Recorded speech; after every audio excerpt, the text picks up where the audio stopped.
Manu Kone is one of those midfielders people almost forget about for a little while. For me, that's kind of strange because a few years ago, when he was at Mönchengladbach, he was one of those names constantly being linked to bigger clubs. Premier League clubs were watching, European clubs were watching. The profile seemed kind of obvious. He was strong, powerful, press resistant. He was able to carry the ball through midfield, able to win duels, able to break pressure. Then he had that knee injury with the France under 21s, and as we know, sometimes in football, one injury comes at the worst possible time. The momentum slows down, the transfer rumors disappear, the hype moves to someone else. But now he's at Roma, he's playing regular football, he's back in the France setup, and against Iraq, the World Cup, he reminded people why he was so highly rated in the first place. Not because he scored, not because he made some ridiculous highlight reel assists, but because he gave France something very specific: control under pressure. Duels, carry power, security in midfield, and that is why this video is going to be an interesting one, because Manu Koné is not the flashiest midfielder in the world, but when you understand this style of play, you understand why managers like him. He is the type of player who helps you to survive pressure, and at the highest level, trust me, that matters.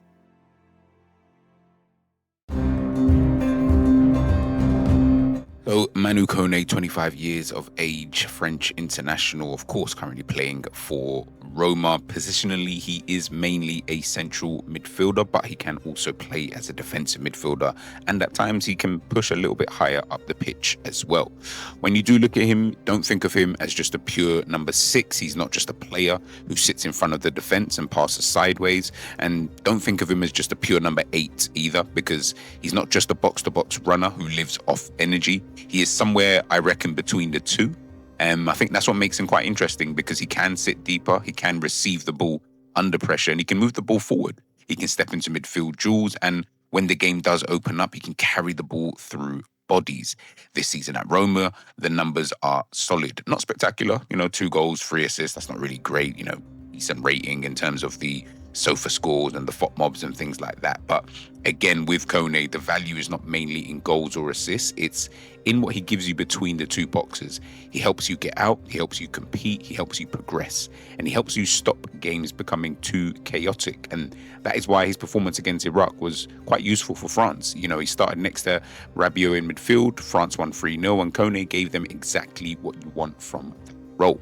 He was secure, physical, won ground duels, he recovered the ball, he carried when needed, and he didn't get triple pass. It's not glamorous, but trust me, it is important.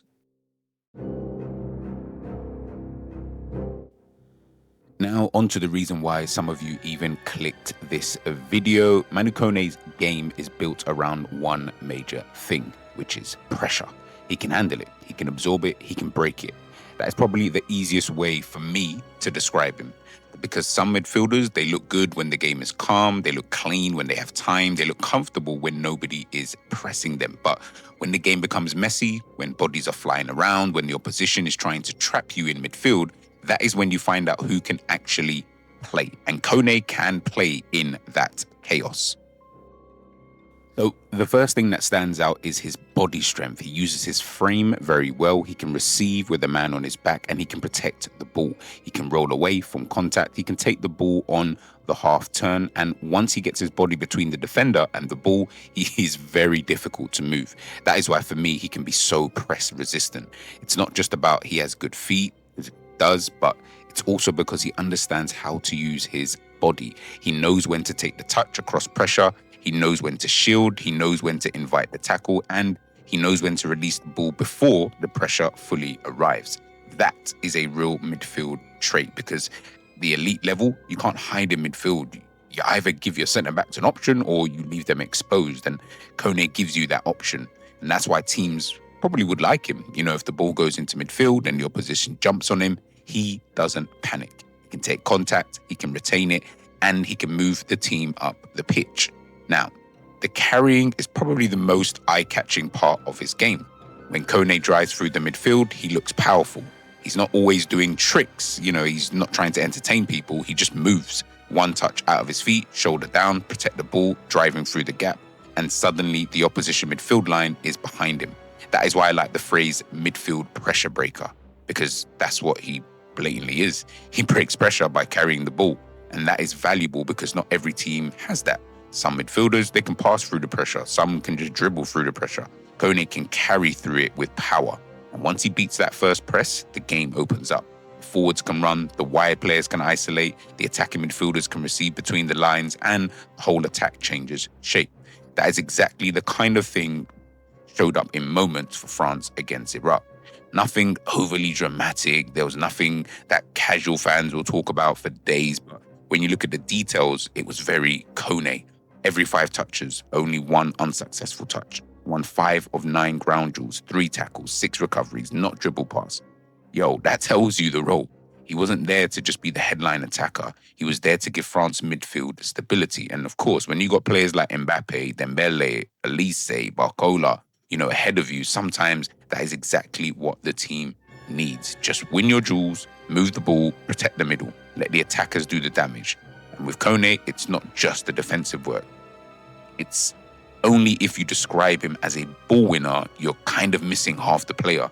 His passing profile is actually quite interesting. He isn't someone I would call of course, deep playmaker. He's not a Rodri, he's not a Cruz. He's not there to control the game with 70-yard switches and constant tempo setting, like a Trent, for example. But he's a clean forward passer. If you look at his profile, it shows strong forward passing numbers, especially in completion. And that matters because it means he's not just recycling the ball safely. He can play forward. He can find the next midfielder. He can punch passes into the front line. And he can keep the team moving. And that's probably why Roma have leaned on him so much. Under Gasperini, for example, he's had to become a little bit more controlled, not just run everywhere, not just crash into duels. And he's had to play with more discipline, set rhythm, hold position, move the ball, the right moments to carry. And that's good for his development because earlier in his career, he had the raw tools. Yeah, they were there. He had the power, the athleticism, the ball carrying, the dual ability. But now he looks more like a mature midfielder. Still aggressive, still physical, still capable of driving through pressure. He's a tad bit more measured. And that's what takes a midfielder from exciting to reliable. Now, obviously, we've got to look at the weaknesses, right? And we have to be fair. Because Kone, he ain't a massive goal threat. He can arrive in advanced areas, but he's not someone who's going to give you 8, 9, 10 league goals every single season. His shooting is not the main reason you pick him. You can look at the shot map and it'll kind of tell you. He does take shots, but the efficiency is just not elite level. And if you're using him as a box-to-box 8, the final third output is something you might want to see improve.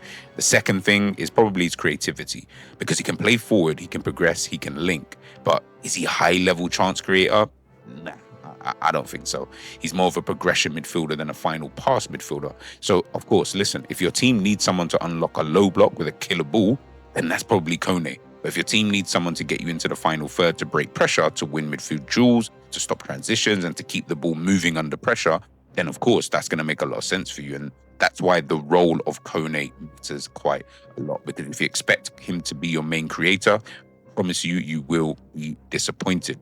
If you expect him to be your only sitting midfielder and dictate everything from deep, again, you may be disappointed. But if you play him as part of a double pivot, as an example, or as a powerful number 8 with freedom to step forward, then that is where he will look useful. So, listen, we know what modern football is like. Midfield is basically a fight for space. Who can receive, who can turn, who can carry, who can survive contact, who can stop, the counter. Kone gives you answers to a lot of those kind of questions. But he's a lot more experienced now. He's more controlled. And I feel that he's probably ready for that higher level of football.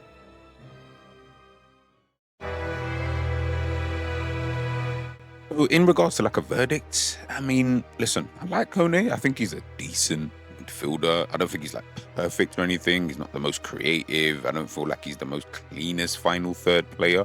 But if we're just talking about like a profile, he does make a lot of sense. He's strong, he's press resistant, he's physically powerful. He is comfortable carrying the ball. He's good enough passing forward and able to give a team real security in the midfield. And I feel like that performance against Iraq in the World Cup, I felt like, yeah, that was probably the type of performance you can expect from, someone like Kone. He's not a headline name, he's not a luxury player, but the midfielder who lets the headline players play. So if that's the kind of player that you're kind of looking for in your team and you feel like that would be someone who would do well, in your kind of midfield, even as just a squad rotation type of player, someone who offers that level of physicality, but also the kind of cleverness on the ball, then yeah, why not go for, you know, someone like a Manu Kone? But forget what I think. What do you guys think about Kone? Is that a player you would like to see your team sign this summer? How much do you think he's even worth? Let me know in the comment section as per usual, peeps. Hopefully you enjoyed the breakdown. Keep the same energy, stay blessed, and I'll catch you guys soon. Peace.